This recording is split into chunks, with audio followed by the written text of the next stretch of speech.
Hi, guys, and welcome back to another episode of Women in Math and STEM, where our mission is to reach out to as many professionals, aspiring professionals, students, whatever you name it. We try to reach out to them, who essentially support the initiative of bringing more women and young girls into the STEM field. So, with that being said, as always, feel free to open up the description or transcript to better follow along, and I hope you enjoyed this episode.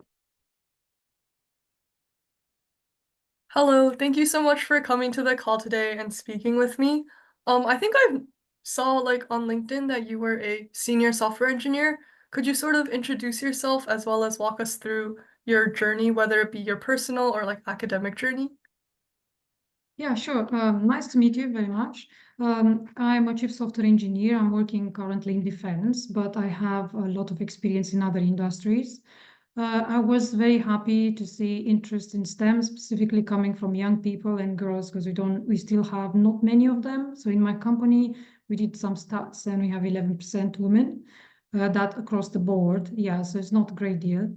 So I'm very happy to inspire and help other girls think that it's possible and get a glimpse of engineering and science degrees, including my own daughter.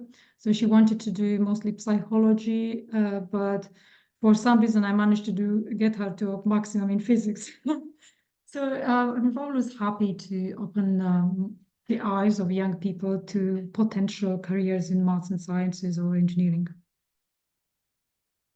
Were you always did you always know that you were going to do math and science or engineering? Was this something that you were yes, I will do this when I get older?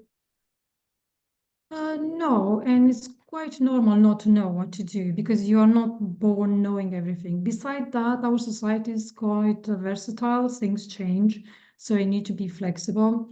I remember in school I liked very much literature. Found the patterns in literature and the story is quite exciting. I also like art. And interesting, there is a kind of synergy between all of them because I always thought a good artist is able to see great compositions and patterns that you sometimes use in data science. For some reason, sometimes you get an intuitive feelings of patterns when you visualize data.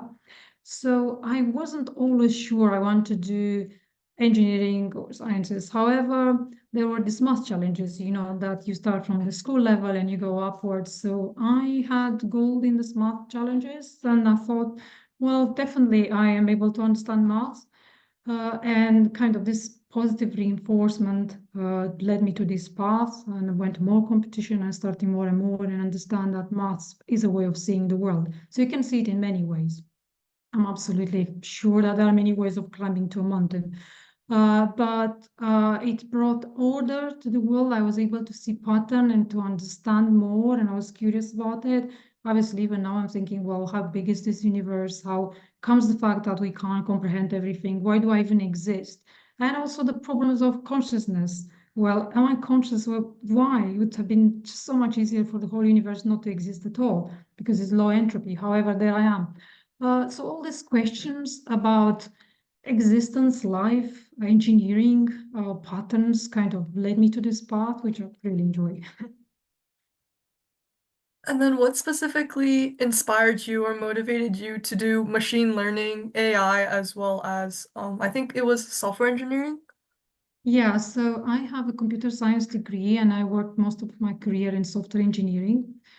At some point, it was a new team starting for data science and machine learning, and I spoke to my line manager and asked him if I can move to that team. I promised them I have the skill and I'll do my best. So I started with not enough knowledge, but there are many resources online.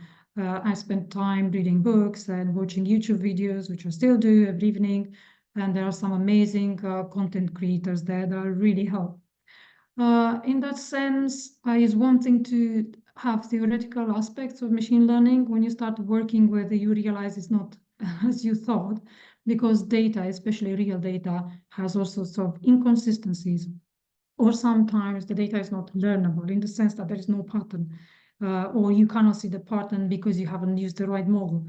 And yeah, I started with working in that team, and my experience grew, and I learned more and experienced more. And there I am today. I'm looking after a few ML/AI projects from different domains. So some are NLP, some are like text, some are image, some are the structured data. So that is where I am right now. It was a great journey. With sort of all of your experience in these fields, what do you think has been the most exciting project you've been on so far?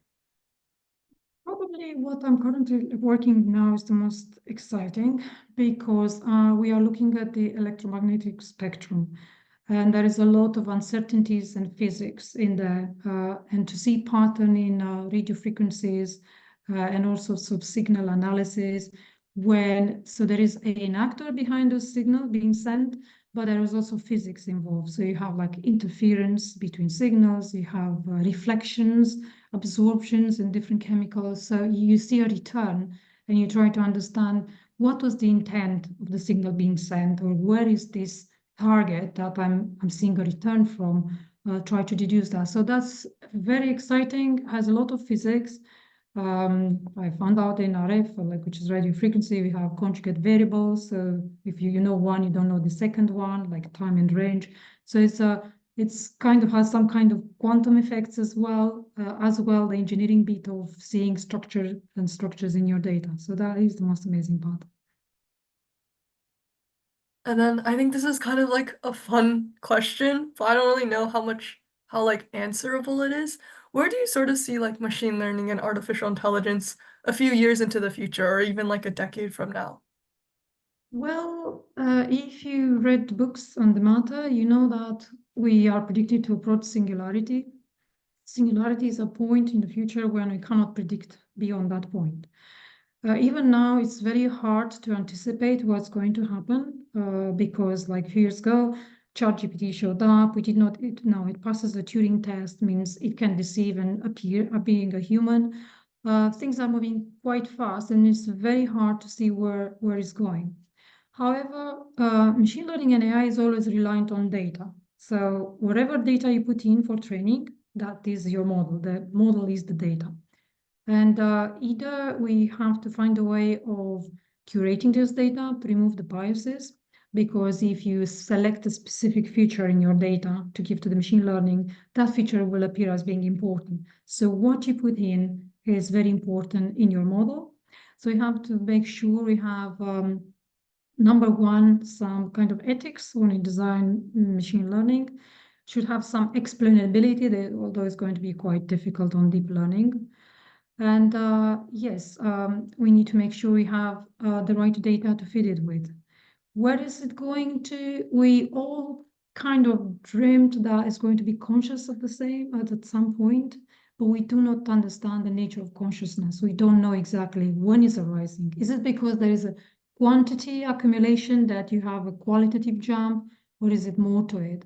Um, Obviously, when you talk to a chatbot online, sometimes it does feel very, very real and very human. But after a few conversations, you realize that this has limitations in the way it answers. For example, like ChatGPT seems to prefer the word crucial quite a lot, or at the end, and even the way it structures the argument, you start learning that no human would consistently be the same and responding in the same very coherent, and also say alternatively, and gives you all sorts of alternate answers, which is kind of unique in that sense. So even despite in the beginning appearing as human, the more you spend of using those models, you realize that it's not human-like yet. So there is this impressions of consciousness, but it's not that yet. So everybody's asking, so what is that element that is making the jump? What is the thing? Is it enough quality, enough quantity, enough data? What is it that make something from gathering information to appear intelligence and take decisions and be self-aware? So yeah, we as scientists, we just dream about that moment where we have conscious AI. Although it's dangerous as well, because when you have a conscious AI, you don't understand anymore the incentives, because we have incentives to survive, but ours are quite prominent and basics, and it's easy to grasp.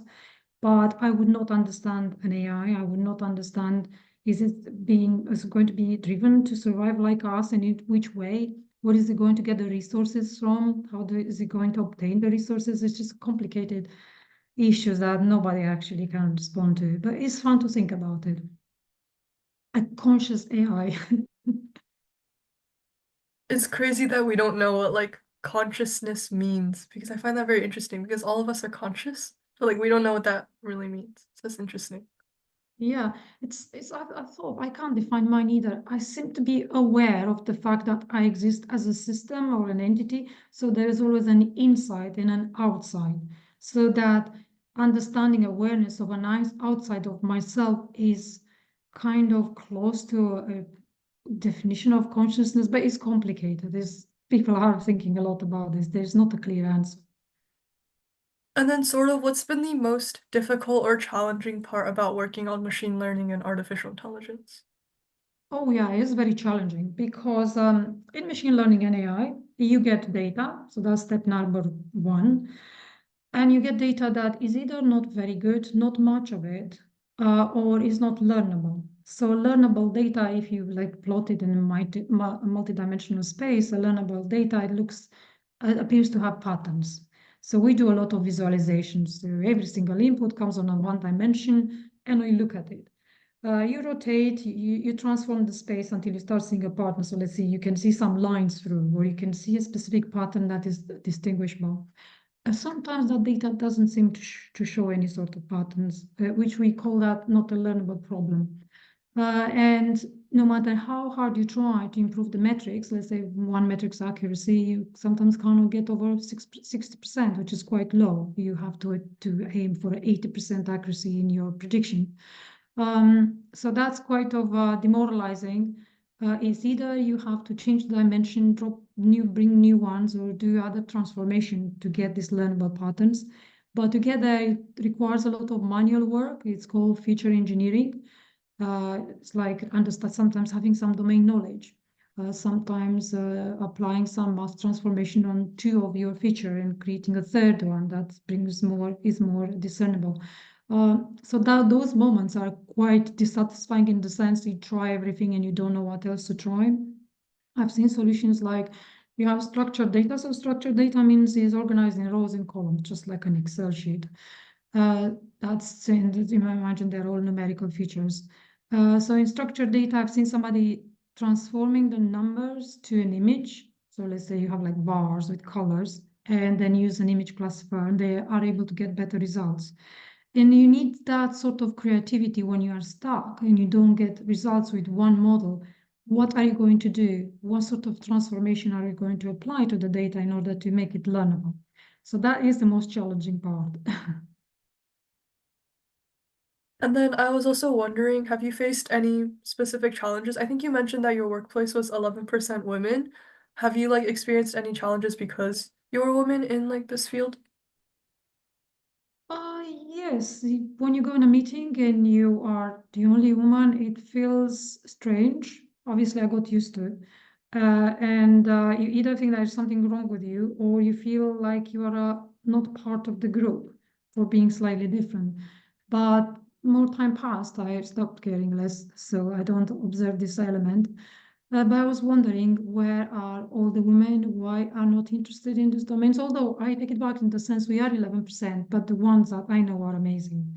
I work with some amazing women. They are very passionate, full of energies and ideas, kind as well. So really pleasant to work with. In one instance, one lady, she's very busy. She's a capability manager, and she always makes time to answer questions.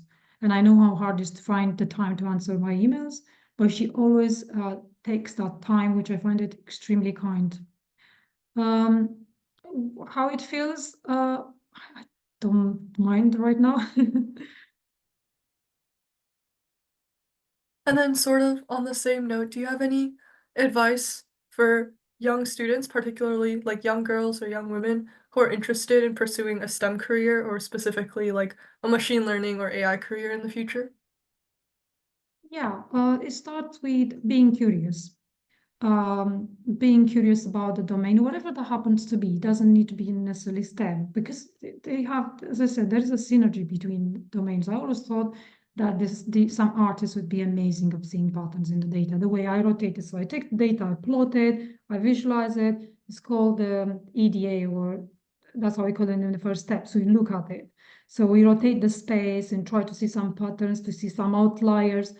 In that sense, just the curiosity element is very important. Be curious about understanding the world in any way possible. And in STEM, it means you need to use engineering methods or scientific methods to investigate it. There's obviously some differentiation between engineering approaches and scientific approaches. So engineering is more about applying known methods to make a problem work, while scientists can sometimes create a problem as well. Irrespective of what it is, just be curious and always have a growth mindset, always try to learn. So I'm still learning a lot, and that never stops. Either you learn a new mathematical optimization or a new method or something that somebody else tried. I do online courses, I read a lot, and I also watch a lot of YouTube. As I said, there are one of my favorites is the 3 Blue 1 Brown explains mathematics in a very visual way, and that makes a lot of sense to me. I just love it. So yeah, be curious and keep learning. Lily, thank you so much for coming to this call and talking to me. It was absolutely phenomenal. Thank you. Thank you very much. It was a pleasure to meet you, and good luck. Thank you.